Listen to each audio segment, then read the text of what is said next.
বিবাদের কেন্দ্রে এক টুকরো জমি, সেই জমি নিয়ে প্রতিবেশীদের মারধরে চোখ হারাতে বসেছেন জমির মালিক। স্ত্রীর কান থেকে দুল ছেড়ে নেওয়ার অভিযোগ। ঘটনাকে ঘিরে চাঞ্চল্য দক্ষিণ 24 পরগনার জীবনতলায়। স্থানীয় সূত্রে খবর, জীবনতলার হাওড়ামারি গ্রামের বাসিন্দা শঙ্কর সর্দার এবং তার স্ত্রী অনিমাকে তাদের একটি জমি বিক্রি করার জন্য বেশ কিছুদিন ধরে চাপ দিচ্ছিলেন প্রতিবেশী কার্তিক সর্দার, ভাস্কর সর্দার, অরুণ সর্দার ও গুণধর সর্দাররা। অভিযোগ, রাজি না হয় একঘরে করে দেওয়া হয় ওই দম্পতিকে।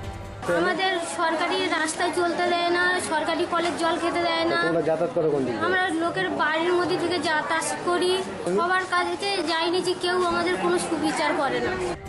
জমি বিক্রি করার জন্য কেন চাপ দিচ্ছিলেন প্রতিবেশীরা? স্থানীয় সূত্রে খবর, মাসির কোনো সন্তান না থাকায় ছোট থেকে মাসির বাড়িতে বড় হয়েছেন শঙ্কর সর্দার। সেই সূত্রে মাসির কিছু জমি দান হিসেবে পাওয়ার পাশাপাশি কিছু জমি কিনে নেন তিনি। বছর 2 আগে মৃত্যু হয় মাসির।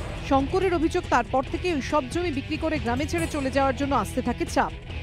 মাসি আমার কাছে ছোটবেলায় মানুষ করেছিল, সেই জন্য আমার মাসিমা লিখে দিয়েছে। এইবার লিখে দেওয়ার পরে ওরা বুঝতে পারেনি, জায়গা মাপার পরে এইসব মারধর সবসময় ঝামেলা করতে পারে। ধৈর্য হতে হবে, লিখে দিতে হবে বলছে, জায়গা লিখে দে, কলের জল খাওয়া বন্ধ, রাস্তা চলা বন্ধ।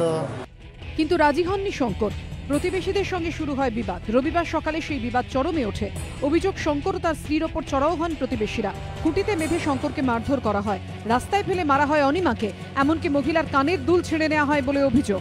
আমার স্ত্রীকে মেরেছে আর আমাকে মেরেছে, আমার দুজনেই ছিলাম, দুজনকে মেরেছে। পিছন থেকে এসে আমার ধরে নিয়ে বেঁধে। কজন মিলে মারধর করেছে? 6 জন মতন। দম্পতির দাবি, আগেও এই নিয়ে থানায় অভিযোগ দায়ের করা হয়, কিন্তু কোনো ব্যবস্থা নেওয়া হয়নি। এদিনও জীবনতলা থানায় 8 জনের নামে অভিযোগ দায়ের করেছেন দম্পতি। পুলিশ জানিয়েছে অভিযুক্তরা সবাই পলাতক। ক্যানিং মহকুমা হাসপাতালে ভর্তি করা হয়েছে স্বামীকে। চিকিৎসকদের আশঙ্কা নষ্ট হয়ে যেতে পারে তাঁর বাঁচও। অন্যদিকে চিকিৎসার জন্য মহিলাকে পাঠানো হয়েছে কলকাতায়। শান্তনু নস্করের রিপোর্ট, এবিপি আনন্দ, দক্ষিণ 24 পরগনা।